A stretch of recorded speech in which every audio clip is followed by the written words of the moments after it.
बच्चों, Gyandeep plus channel में आप लोगों का बहुत बहुत स्वागत है। बच्चों, कल हमने आप लोगों को गुप्त साम्राज्य की उपलब्धियों के बारे में बताया कि गुप्त सम्राट जो थे वो संगीत प्रेमी थे। सिक्कों में बीड़ा बजाने के उनके चित्र अंकित हैं और कला की भी उन्नति हुई। इस युग की महान देन स्थापत्य मूर्ति और चित्रकला हुई, जिसमें भूसरा नामक स्थान पर एक शिव का चबूतरा और शिवलिंग ही शेष रह गया है। बाकी वह मंदिर पूरी तरह से लगभग गिर गया है। गुप्त काल में मंदिर का सबसे अच्छा उदाहरण देवगढ़ का दशावतार मंदिर है।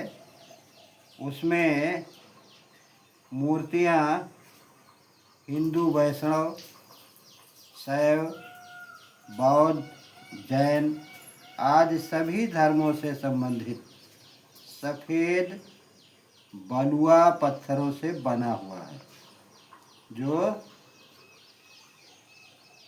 उस समय की उन्नति का प्रतीक है। बच्चों, जहाँ से भी इस चैनल को आप लोग देख रहे हैं, इसे पढ़ते रहिए और अपने मित्रों को भी शेयर कीजिए ताकि उन्हें भी इसका लाभ मिल सके। देखिए, औरंगाबाद महाराष्ट्र में है। अजंता की प्रसिद्ध गुफा है।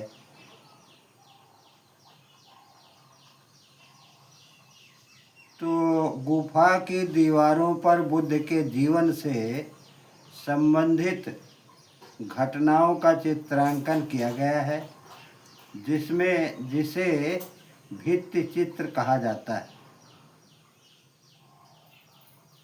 यह भी गुप्त काल का एक बहुत ही अनोखा नमूना है और यह भी दर्शनीय है कि चित्रों के रंग आज भी लगभग वैसे ही हैं जैसे प्रारंभ में थे। बच्चों, उस समय के साहित्य के बारे में, गुप्त काल में साहित्य के क्षेत्र में आध्यात्मिक अत्यधिक प्रगति हुई। चंद्रगुप्त द्वितीय विक्रमादित्य के दरबार में नवरत्न थे। इन नवरत्नों में कालिदास भी एक थे। कालिदास की प्रमुख रचनाएं आप देखेंगे तो अभिज्ञान शाकुंतलम, रघुवंशम, कुमार संभवम हैं। इसी काल में शूद्रक ने मृगकटिकम, मृच्छकटिकम तथा विशाख दत्त ने मुद्रा राक्षसम नामक प्रसिद्ध नाटक भी लिखे थे। इस काल में पुराणों की रचना भी आरंभ हो गई थी तथा विष्णु शर्मा द्वारा पंचतंत्र की भी रचना इसी समय में की गई थी, जिसमें लिखी गई कहानियाँ बच्चों को सूझबूझ की जानकारी देती हैं। रामायण तथा महाभारत को भी इसी समय में अंतिम रूप दिया गया था। अब हम देखते हैं कि विज्ञान के मामले में क्या प्रगति हुई। गुप्त काल में विज्ञान के क्षेत्र में विशेष प्रगति हुई।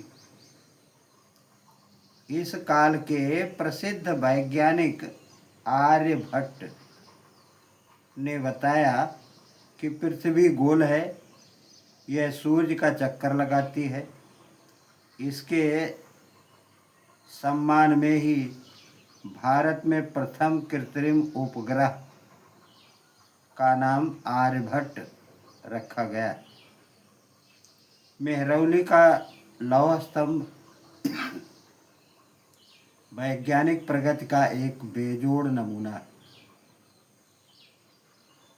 अब आइए और कवियों और लेखकों को देखते हैं।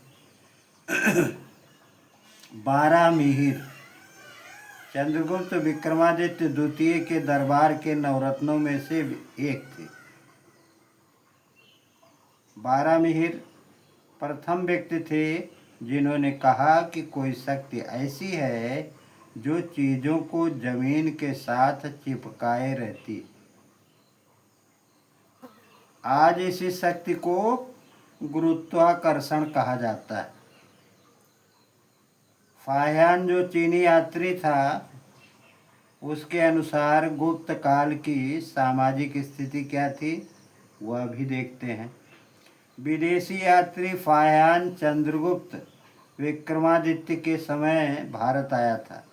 उसने लिखा है कि चंद्रगुप्त विक्रमादित्य का शासन बहुत ही अच्छा था। इसके समय में प्रजा सुखी और धनी थी। लोग स्वतंत्रतापूर्वक व्यवसाय करते थे। धर्मशालाओं में भोजन करने की समुचित व्यवस्था थी। राज्य में चोरी का नाम नहीं सुना जाता था। देश में शांति थी। राजा और प्रजा एक दूसरे के प्रति आदर और सम्मान का भाव रखते थे। अब आगे देखते हैं। फाह्यान ने पाटलिपुत्र के एक विशाल चिकित्सालय देखा। चिकित्सालयों में रोगियों को मुफ्त दवा व भोजन देने की व्यवस्था थी। नगर में अनेक संस्थाएं थी जहां दीन दुखियों की मदद तथा अपाहिजों की सेवा की जाती थी। गुप्त काल में लोग दानी दयालु प्रवृत्ति के थे। गुप्त काल के में लोग लहसुन प्याज व शराब का सेवन नहीं करते थे। वह अहिंसक और सत्यवादी थे। बच्चों, चैनल पर अपनी राय 2 शब्द जरूर लिखिए। बस आज यहीं तक। धन्यवाद। कल आप लोगों को हम पुनः पठन पाठन में लाएंगे।